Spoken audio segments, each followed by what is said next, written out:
वंदे पुरुषोत्तमम। प्रेममय श्री श्री ठाकुर जी की वाणी। आलोचना प्रसंग प्रथम खंड से एकांश। सुबह में बांध के किनारे तासु में श्री श्री ठाकुर की मधुर भरी बातों को बड़े विभोर होकर सभी सुन रहे हैं। सुन क्या रहे हैं? मधुर रस पान कर रहे हैं। उनके मधुर मुस्कान, मधुर बातें, मधुर स्नेह एवं मधुर रूप को लोग उपभोग कर रहे हैं। सभी का हृदय आज भरपूर है। हठात किसी ने बेसुरे की तरह प्रश्न किया। मैं बहुधा किसी के व्यवहार से गुस्से में आ जाता हूँ। प्रतिशोध लेने की इच्छा होती है, क्या करूँ? श्री श्री ठाकुर, हमारा उद्देश्य है मनुष्य को जीतना, उसके हृदय पर अधिकार करना, उसके अहं को अपने कब्जे में लाना, अनुताप जगाना। यदि ऐसा नहीं कर सके तो हमारी जिद की कीमत ही क्या है? पारस्परिक आनंद ही कहाँ है जिससे हम प्रतिशोध लेने जा रहे हैं? यदि वह भी व्यथा में आनंद बोध नहीं करता है तो क्या आनंद मिल सकता है? हम मनुष्य को पाना चाहते हैं। एक मनुष्य को खोने से लाभ नहीं है, पर उसमें सत्ता संवर्धना का जो बाधक है उसे नियंत्रण या निरसन करने की आवश्यकता है। इसलिए उसे शासन में संयत करने की आवश्यकता हो सकती है, और वह शासन भी प्रीति का शासन होगा। कठोरता में भी प्रीति रहेगी। यदि उसके प्रति तुम्हारी प्रीति उसके अंदर तुम्हारे प्रति प्रीति उद्दीपित कर देती है, तभी समझो कि तुमने उसे सुधारने का पथ पाया। किसी के अंदर अभिभूति रहता है तो भी बारंबार चेष्टा कर उसे पथ पर लाया जा सकता है, किंतु विश्वासघाती अभ्यास और संस्कार रहने पर उनके हृदय को जीतकर उनमें परिवर्तन लाना कठिन है। अनेक क्षेत्रों में यह संभव ही नहीं है। प्रश्न: विश्वासघातक है या नहीं, यह कैसे समझेंगे? श्री श्री ठाकुर, विश्वासघातक का एक लक्षण होता है, सब कुछ में वह मुख्य रूप से गौण रूप से अपने आप को प्रतिष्ठा करना चाहता है। उसके लिए किसने कितना किया है, इस बात को खुले स्वर में कहकर कृतज्ञता ज्ञापन नहीं करता।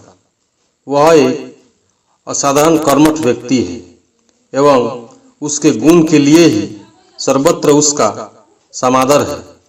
इस बात को विभिन्न भाव भंगिमा और रंग ढंग से हर समय जाहिर करना चाहता है। कहने का सार यह है कि किसी की ममता से वह कुछ नहीं करता है। वह जो कुछ करता है अपति हीन मान्यता की ममता से ही करता है। बातें करते हुए श्री श्री ठाकुर ने कहा, हम लोगों ने जो तय किया है उसी अनुसार प्राणपण से परिश्रम करके 130 रुपये की स्वाक्षरकारी 5 या 7 हजार जुटाओ। मैं कुछ भी छोड़ नहीं रखूंगा। तत्पश्चात दूसरी बात चली, प्रफुल्लता। व्यक्तिगत वैशिष्ट के विषय में हम अधिक जोर देते हैं। वह क्या चीज है? श्री श्री ठाकुर, जिस गुण को लेकर मनुष्य अलग अलग है वही है उसका वैशिष्ट। वर्ण और वंश में यह विशेष रूप से क्रिया करता है। उसके बाद जन्म काल में माता पिता की मानसिक भंगिमा और भाव भूमिका भी बहुत कुछ उसमें अवदान है। 4 ग्रंथि है। एडिपस ग्रंथि उसका स्वस्थ रूप है। बच्चों का माँ के प्रति अनुराग नरिशस ग्रंथि उसका स्वस्थ रूप है। आत्मप्रीति, आत्मविश्वास, आत्ममर्यादा बोध उसमें किंतु हीन मान्यता नहीं है। दूसरे को छोटा बनाने की प्रवृत्ति भी नहीं है।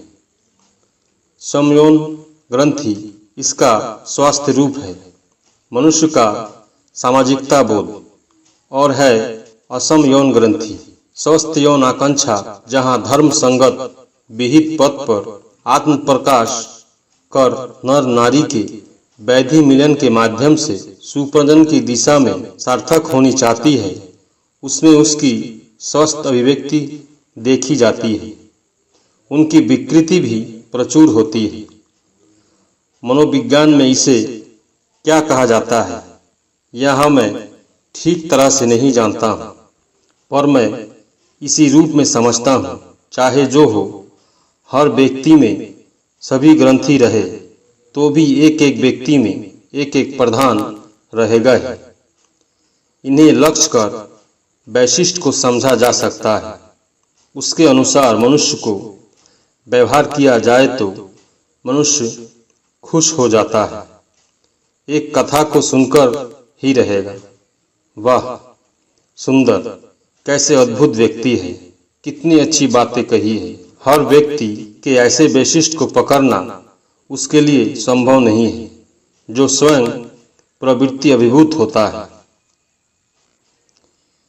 रंगील दृष्टि नय को এখন आग्रह न तो মন তেমন মনেই ধরতে পারে संस्कार केमन।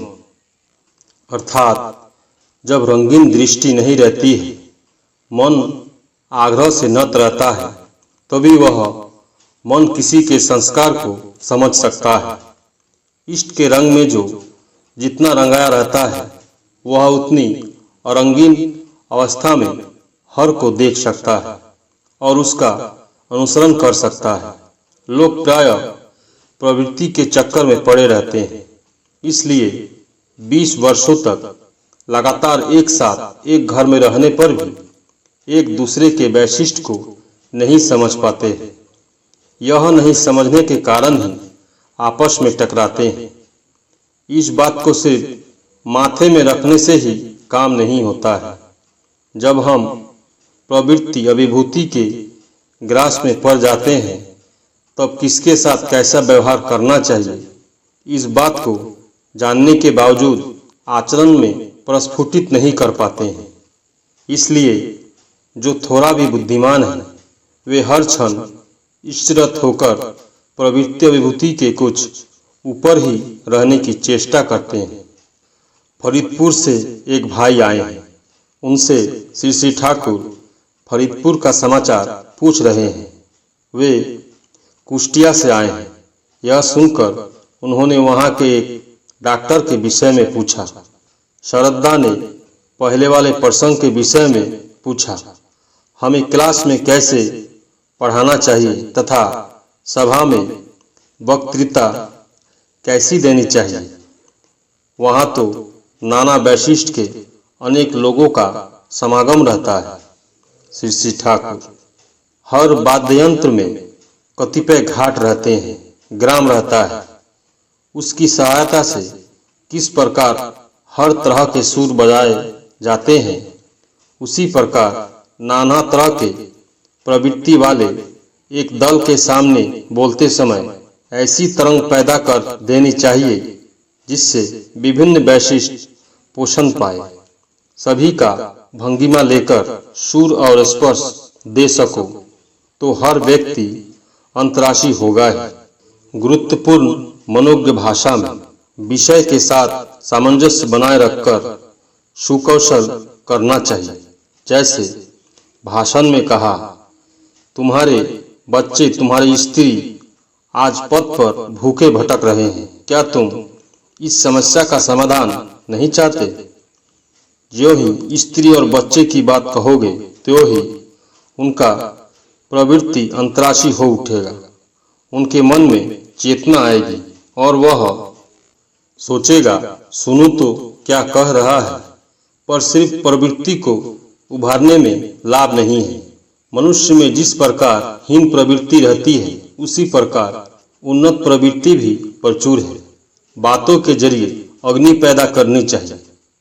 इष्ट, कृष्टि, धर्म, बृहत्तर, पारिपार्श्विक के स्वार्थ इत्यादि के विषय में मनुष्य के आग्रह को उद्दीप्त कर देना चाहिए।